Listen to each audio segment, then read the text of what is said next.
Olá, turminha do quinto ano. Bem-vindos à aula de língua portuguesa.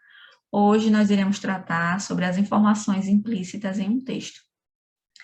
Essa habilidade de inferir está relacionada à capacidade de ir além das informações claramente apresentadas no texto e, a partir delas, poder deduzir, compreender características e comportamentos de um determinado personagem ou de uma situação. As informações implícitas no texto são aquelas que não estão presentes na base textual, né? A gente não consegue identificar nas palavras que estão expostas, mas podem ser construídas pelo leitor por meio de realização de inferências que as marcas do texto permitem. Então, ao ler, nós complementamos informações fornecidas pelos textos com outras informações de que dispomos e que inferimos a partir do que foi dito pelo próprio texto. Então, nem sempre os textos trazem explícitos todos os elementos que participam da construção de sentido. O que não é dito expressamente também faz parte da construção de sentido. E é isso que se intitula inferência, um procedimento de leitura, um tipo de implícito, né, uma compreensão textual a partir do que não é dito. Vamos observar como isso acontece? Veja, ao inferir algo, nós estamos enxergando as entrelinhas, né? Nós estamos indo além do explícito, né? Nós temos que utilizar o nosso conhecimento prévio, nosso conhecimento de mundo, para captar as informações fornecidas pelo texto. Leiam essa tira, né, de Aga. Café? Sim, acho que é. Então, nós podemos aí diferenciar implícito de explícito. Implícito não está manifestado claramente no texto, e explícito está no texto. O que é que está explícito no texto, né? Nós temos um casal, né, uma mulher com um bule de café na mão e diz café. Quadro nós temos sim, acho que é. Então, a informação explícita é aqui uma mulher fez café, né? A informação implícita é que ela está oferecendo este café ao marido, né? Quando ela diz café, nós compreendemos que ela está perguntando se ele deseja tomar um café. Então, a partir das nossas inferências, nós conseguimos complementar as informações do texto para chegar à compreensão. Não está no texto dizendo que ela está oferecendo café, mas a gente conseguiu compreender. Então, para inferir uma informação em um texto, antes de mais nada, nós precisamos retomar alguns conceitos sobre a linguagem, né? Nós sabemos que a linguagem, ela pode ser do tipo verbal e não verbal, né? Nós temos aí esse bilhete como exemplo de um texto verbal, que é um tipo de linguagem que utiliza palavras quando se fala ou quando se escreve. Um texto escrito, uma conversa com amigos são exemplos de linguagem verbal. O texto que nós lemos, né, aquela tira, faz uso das duas linguagens, verbal e não verbal, né?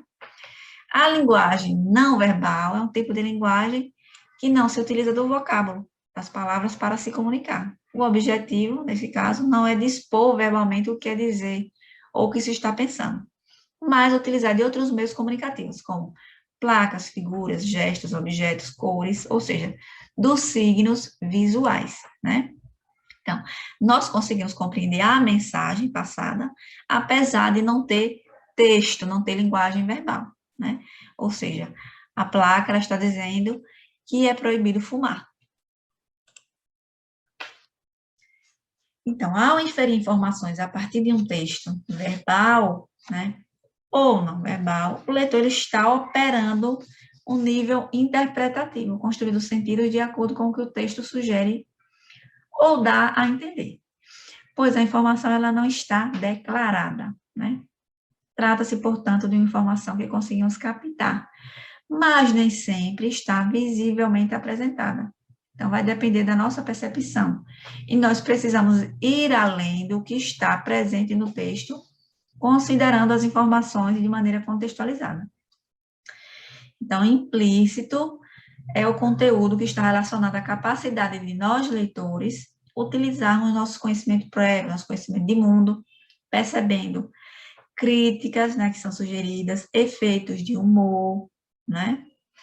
Então, de maneira clara, inferir significa realizar um raciocínio com base em informações já conhecidas, a fim de chegar a informações novas que não foram explicitamente marcadas no texto. Vamos agora realizar uma análise para inferir uma informação, certo? Vamos ler essa tira? Primeiro, né, vamos observar o texto visual, né, o que é que nós temos aí. Nós temos aí dois personagens, um está escondido, né, em um ambiente escuro, que parece ser uma caverna, nós só observamos que os olhinhos ali, e alguém que está de fora. A pessoa que está de fora diz: morar com milhares de morcegos mudou seu estilo de vida, sábio?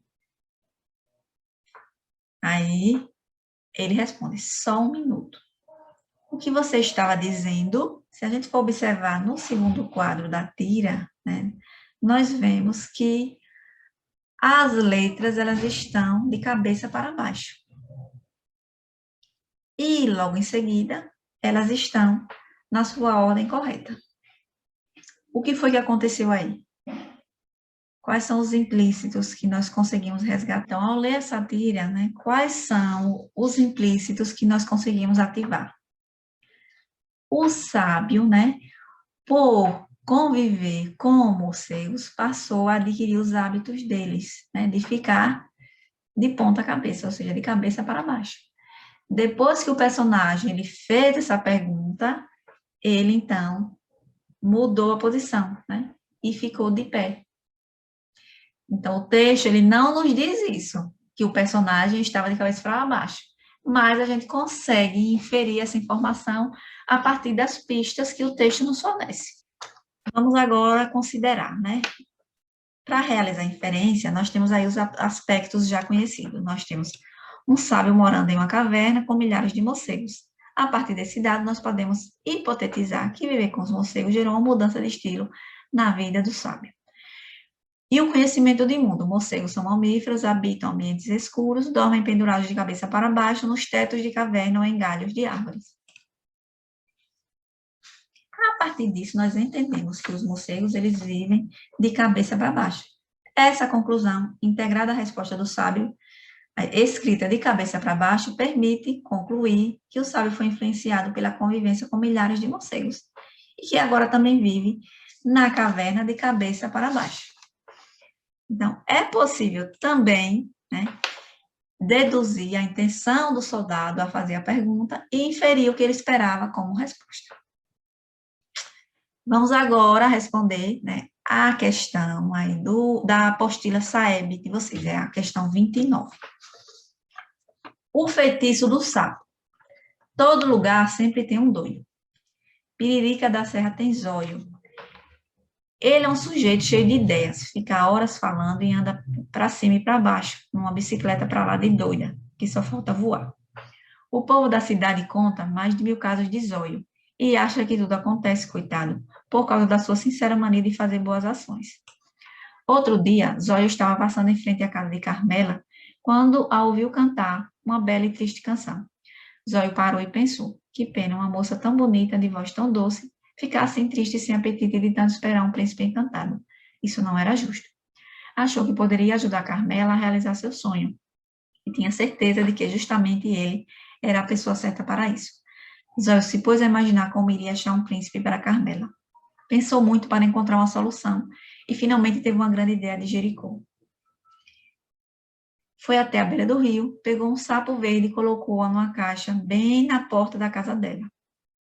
Eva Fornari. Não quero nem imaginar a reação de Carmela.